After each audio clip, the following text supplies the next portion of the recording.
ఒక చిన్న స్టోరీ చెప్తాను. ఒక కోర్టులో కేసు వచ్చింది.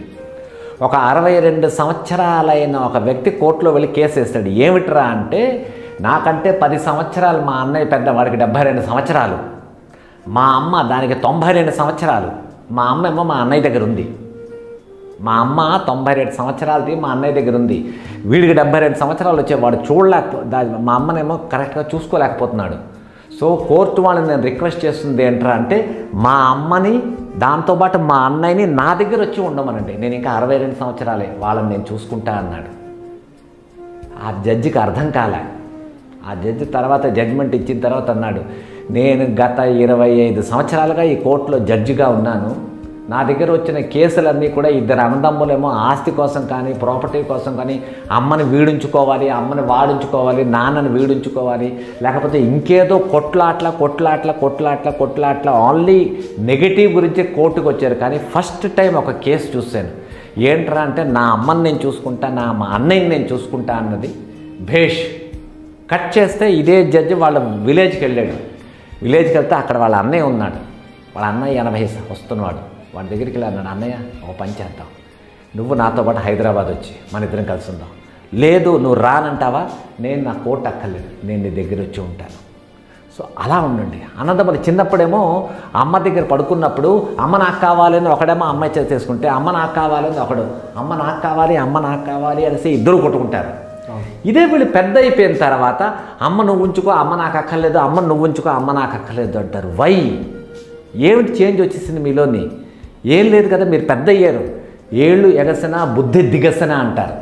ఏళ్ళు వస్తున్న కొద్దీ బుద్ధి పెరగాలి, కానీ ఏళ్ళు వస్తున్న కొద్దీ జనాల బుద్ధి దిగిపోతున్నది. ఆ అమ్మను పనిచేసుకుంటారు. వాళ్ళు ఒక్క మాట రివైండ్ చేసుకుని వెళ్ళండి. మీరు చిన్నప్పుడు మీ అమ్మని మీరు వదలకుండా ఉండేవారు, మీ అమ్మ పెడితేనే తినేవారు, మీ అమ్మ పక్కనే పడుకునేవారు. అలాంటి అమ్మని మీకు పాలు పెంచి తన రక్తాన్ని పాల్లో మార్చి పెంచితేనేమో పెద్ద అయిపోయిన తర్వాత మీ అమ్మను ఎందుకు షేరింగ్ చేద్దాం అనుకుంటున్నారు, ఎందుకు వద్దనుకుంటున్నారు? What is this? మీ దగ్గర డబ్బు ఉందనా? డబ్బు ఉంటే మీ అమ్మకి డబ్బు అక్కర్లే, మీ అమ్మకి నువ్వు కావాలి ఎప్పుడైనా. సో ఈ విషయాలు ఏంటంటే, ఇది ఆధ్యాత్మిక ఆర్ డివోషనల్ అలాంటిది కాదు. ఇది ఒక మనిషి తాలూకా బేసిక్ నేచర్. ఇది నేను స్టడీ చేస్తున్నాను. ఇవాళ రోజుల్లో ఎందుకు మనకి ఇంతలా తక్కువ అయిపోతున్నది? ఇప్పుడు ఇంకో విషయం చెప్తాను మీ అందరికీ, వినండి. ఎక్కడైనా ఫంక్షన్ అయింది, బాబాయ్ తాలూకా కూతురికి పెళ్ళి. సో బాబాయ్ కూతురు పెళ్ళి అయినప్పుడు ఈ వైఫ్ హస్బెండ్ వెళ్ళిపోతారు, పిల్లలు తీసుకెళ్ళరు. ఎందుకు? అక్కడ బాబాయ్ కూతురు పెళ్ళి కదమ్మా, మీరు ఎందుకు రావక్కర్లేదు, తీసుకెళ్ళండి ఫంక్షన్స్కి, మీ పిల్లల్ని తీసుకెళ్ళండి. మీ పిల్లల్ని ఫంక్షన్కి తీసుకొని వెళ్తేనే బాబాయ్ అంటే ఎవడో వాళ్ళకి తెలుస్తుంది, మావయ్య అంటే తెలుస్తుంది, పిన్నమ్మ తెలుస్తుంది, అత్తమ్మ తెలుస్తుంది, వాళ్ళ పిల్లలు ఎవడో తెలుస్తారు.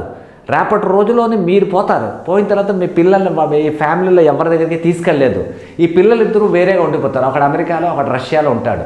వాడికి మన రిలేటివ్స్ ఎవ్వరూ చుట్టాలు తెలియదు. What else? వాడు ఒక్కడే అయిపోతాడు. ఏకాకి జీవితం నాది. అది మీ పిల్లలకి రానీకండి. మీ పిల్లల్ని మీ చుట్టరికాలు మొత్తం చెప్పండి వాళ్ళకి. ఏయ్, ఇదిగో బాబాయ్ కొడుకు నీకు తమ్ముడు అవుతాడు, ఇదిగో అత్తమ్మ కొడుకు నీకు బావ అవుతాడు, చెప్పండి వాళ్ళకి. వాళ్ళలో ఉన్న ఇంటిమేసీని పెంచడానికి ట్రై చేయండి. అది మీ డ్యూటీ. అది మీ పిల్లలు రిలేషన్స్తో పాటు ఏకమత్యంగా ఉండాలి అంటే అది మీ డ్యూటీ. మీరే మీ పిల్లల్ని ఎక్కడికి తీసుకెళ్ళకుండా చిన్నప్పటి నుంచి తాతమ్మ దగ్గరికి నువ్వేం వెళ్ళక్కర్లేదురా, తాతగారి దగ్గరికి, అమ్మమ్మ ఎందుకు పంపించండి, మీ తాత దగ్గరికి పంపించండి. వేసవి సెలవులు వచ్చే హాలిడేస్ ఇచ్చారా, విలేజ్కి పంపించండి పిల్లల్ని. అక్కడ తాత ఉంటే, మా అమ్మ ఉంటే, అమ్మమ్మ ఉంటే, మావయ్యలు ఉంటే వాళ్ళ దగ్గర ఉంటారు. వాళ్ళు ఎఫెక్షన్ పెరుగుతుంది. Other than love and affection ఇంకేమీ లేదు సార్. డబ్బు సంపాదించారు అంటే మీ దగ్గర డబ్బు రాగానే మీ దగ్గర చీడ పురుగులు వస్తాయి 10 మంది. ఇప్పుడున్న యూత్కి చెప్తున్నాను, మీ రిలేటివ్స్ మీరు వద్దు, నేను ఒక్కడే ఉంటాను, 24 గంటలు మొబైల్లో చూసుకుంటాను, ఈ మొబైల్లో వాట్సాప్ పంపిస్తాను, లైక్స్ పంపిస్తాను, షేర్ పంపిస్తాను. What else? ఎవరికైనా హ్యాపీ బర్త్డే వచ్చిందంటే హ్యాపీ బర్త్డే ఒక నవ్వు పంపిస్తారు. వాడికి ఫోన్ చేయండి. మీ ఫ్రెండ్ అయినా సరే, మీ రిలేటివ్ అయినా సరే ఫోన్ చేయండి. ఫోన్ చేసేప్పుడు, ఏయ్ హ్యాపీ బర్త్డే రా డూడ్, ఏం చేస్తున్నావు? ఎస్, ఎక్కడున్నావు? లాస్ ఏంజలస్లోనా? ఈవినింగ్ ప్రోగ్రామ్ ఏంటి? మాట్లాడండి. మాట్లాడితే ఇప్పుడు నేను ఇదే మాట్లాడిన ఈ ఎక్స్ప్రెషన్స్ వాడికి అర్థం అవుతాయి. There is a intimacy developing. రేపటి రోజుల్లో మీరు నన్ను తిట్టుకోవచ్చు, ఈ సత్యప్రకాష్ ఏంటి రిలేషన్ డెవలప్ చేయమని చెప్తున్నాడు ఏంటి అని. బట్ రిలేషన్స్ అన్నది కావాలి. రిలేషన్స్ లేకుండా ఈ మనిషి మీద, ఈ భూమి మీద మనిషి అన్నవాడు ఏకైక అయిపోతాడు. A man alone is a mad man. పిచ్చోడుగా బిహేవ్ చేస్తాడు, పిచ్చెత్తిపోతాడు. అది మీ పిల్లలకి రానీకండి. వాళ్ళకి మీ ఫ్యామిలీతో పాటు ఉంచండి, ఉంచి తీరండి. మీకు అర్థమైతే మంచిది, లేదైతే మీ కర్మ, దానికి నేనేం చేయలేను.